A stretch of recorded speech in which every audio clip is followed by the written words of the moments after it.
एक और बड़ी खबर आपको बता दें और रूस यूक्रेन युद्ध पर अमेरिकी इंटेलिजेंस की रिपोर्ट का दावा है 10 दिन और युद्ध चला तो नेटो वॉर में एंट्री करेगा। यूएस का यह कहना है यूक्रेन युद्ध 10 दिन और खिंचा तो रूस करेगा एटमी हमला। यूएस का यह कहना है यूरोपीय देशों में अपना परमाणु बम गिरा सकता है रशिया।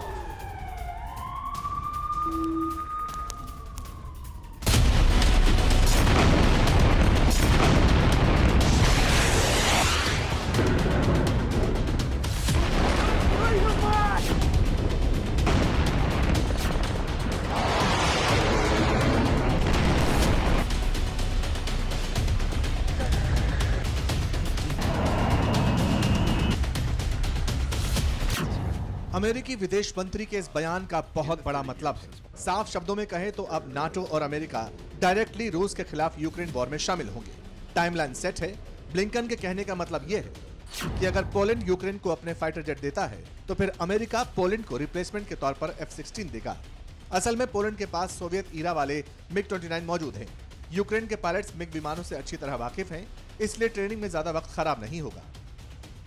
हालांकि जिस वक्त ब्लिंकन ने यह बयान दिया वो तब मोल्डोवा के दौरे पर थे। कहा जा रहा है कि यूक्रेन के बाद रूस बाल्टिक देशों के अलावा मोल्डोवा पर भी कब्जा करना चाहता है। फिलहाल मोल्डोवा के ट्रांसनिस्ट्रिया इलाके में रूसी सेना काबिज है, बिल्कुल वैसे ही जैसे पहले वो यूक्रेन के लुहांस्क और डोनेट्स्क रीजन में मौजूद थी। अब पोलैंड और अमेरिका के इस बयान पर रूस भड़क गया है, इसलिए पोलैंड ने फिलहाल जेट्स देने की बात से बैक ट्रैक किया। Ukraine will win this war anyway. लेकिन इतना जरूर है कि इस बयान के बाद नाटो एक्टिव जरूर हो गया। नाटो की वॉरशिप्स और रिजर्व फोर्स ग्राउंड पर दिखने लगी। पहला डेवलपमेंट जर्मनी में दिखाई दिया। युद्ध के बीच जर्मनी में बड़ा मिलिट्री मूवमेंट हुआ। फ्रैंकफर्ट में मालगाड़ी से दर्जनों टैंक का मूवमेंट नजर आया। नाटो के तहत जर्मनी ने यूक्रेन की बड़ी मदद की है। जर्मनी ने यूक्रेन को 1000 रॉकेट लॉन्चर और 500 स्टिंगर मिसाइल भेजी हैं। रूस के खिलाफ नाटो किस तरह मोर्चा खोल रहा है उसका दूसरा सबूत भी सामने आया। अमेरिका के 7000 जवान जर्मनी पहुंच चुके हैं। नाटो सहयोगी के तहत अमेरिकी रक्षा मंत्री के ऑर्डर के बाद यह फैसला हुआ। अमेरिकी सैनिक रूस के खिलाफ सहयोगी देशों की मदद करेंगे। किसी भी हालात से निपटने में अमेरिकी सैनिक मदद करेंगे। ब्रिटेन भी नाटो का अहम मेंबर है।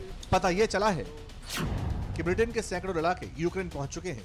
150 से ज्यादा फॉर्मल पैराट्रूपर्स यूक्रेन की लड़ाई का हिस्सा बनेंगे। ब्रिटेन के ये सभी लड़ाके अफगानिस्तान में तैनात थे। रूस की हरकत को ब्रिटिश फौजियों ने वॉर क्राइम तक बता दिया।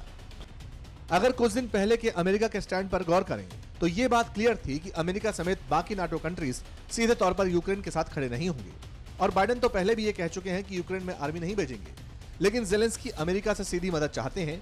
इसलिए अमेरिकी विदेश मंत्री के साथ जेलेंस्की के मिनिस्टर ने कह दिया कि हमें कम से कम फाइटर जेट्स और एयर डिफेंस सिस्टम दे दीजिए ताकि जमीन पर लाशें न बिछें।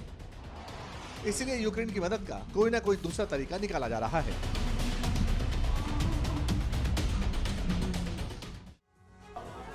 परवाह देश की, सोमवार से शुक्रवार रात 10 बजे TV9 भारतवर्ष पर।